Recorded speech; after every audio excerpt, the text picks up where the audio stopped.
Okay, in this video, we're going to talk about the role and the mindset of the teacher. Right now, in traditional Chinese martial arts, and still is today, they still follow that concept, the Confucianist concept of respecting your elders. Is a tradition. And if I explain that tradition first, so the tradition is you respect your elders, like your parents, your uncles, people who are older than you, because A, they're older than you, and hopefully you can learn from their experience. And if it's your parents or your immediate family, they probably had a role in bringing you up, so you respect them and you love them for that. Right? So that's respect. So in the case of your martial arts instructor or teacher, you are respecting him or her for teaching you, right? So that's the philosophy and tradition. And it's a sound one, there's nothing wrong with it. It's good that people respect their elders. After all, you want to respect your parents and so on, and respect your teachers, and indeed respect other people around you. But in the traditional Chinese martial arts, that philosophy has been totally corrupted and confused and twisted.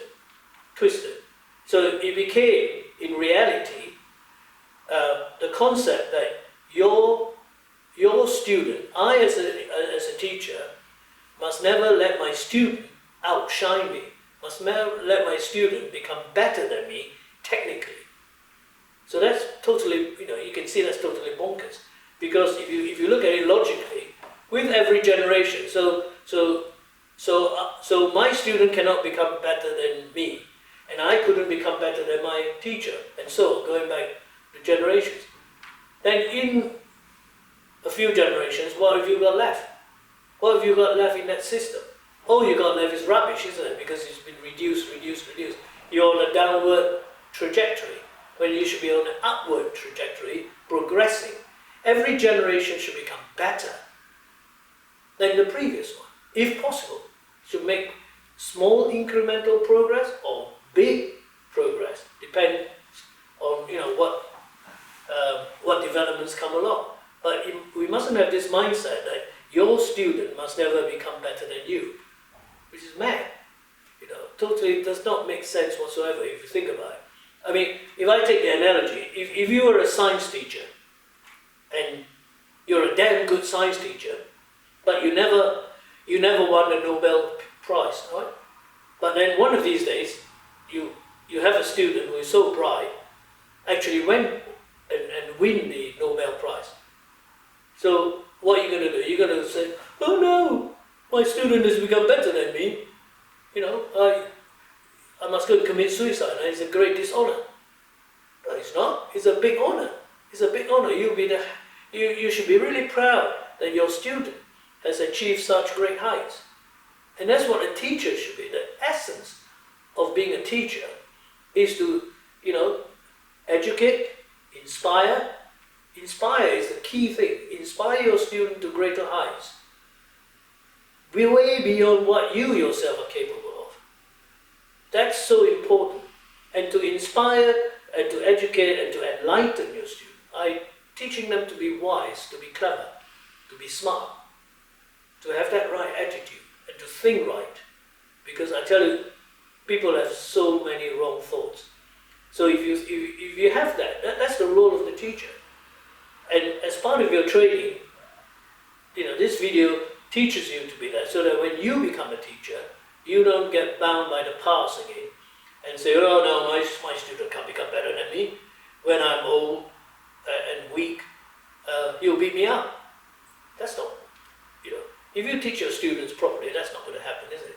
How many people go and beat up their elderly parents? They don't, do they? It's not a civilized thing to do. You love them, of course you're not going to beat. In fact, you will protect them. And so your teacher is like your father or your mother, your parents. You're not going to, just because he's old and weak, doesn't mean you're going to now turn on him and beat him up, because he couldn't do so when he was young and strong. I mean, that is so, I don't know, totally crazy way of thinking.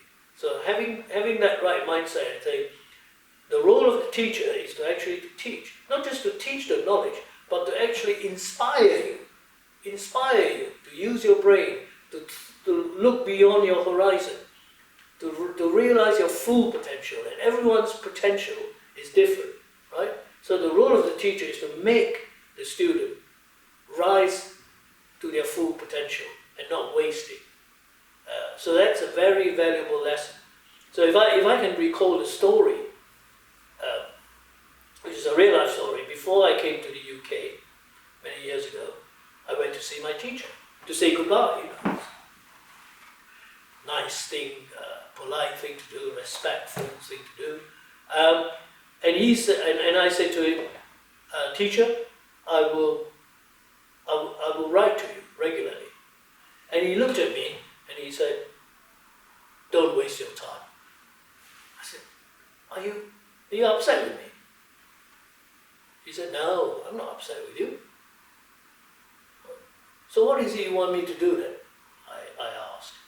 And he said, I want you to go over there and make so much noise, I can hear it from over here, so you don't have to write to me.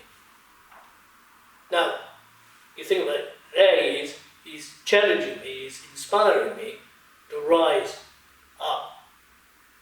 And you know, that's a very valuable lesson. I still remember that. Those words are still, that's what drives me to achieve the things I want to achieve.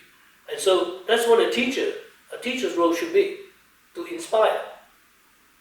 Ordinary teachers can teach you, they teach you all the basics, but to inspire the student is a totally different ballgame. So learn to inspire. And to inspire a student properly, obviously you need to understand the student's psyche and deploy the right psychological techniques. So in the case of me, you can see what my teacher has done to me. He said, don't write to me because you'll be wasting your time. I won't read your letters, basically. Just go over there, make so much noise, you know, and I can hear it from over here. Obviously not literally, you know, but nobody's that loud. But you know the metaphorical meaning you can see. Go there and be so well known and recognized that I will hear it from over here, and that has inspired me. And I hope, you know, when you become a teacher, you will also think about that. So when you're learning,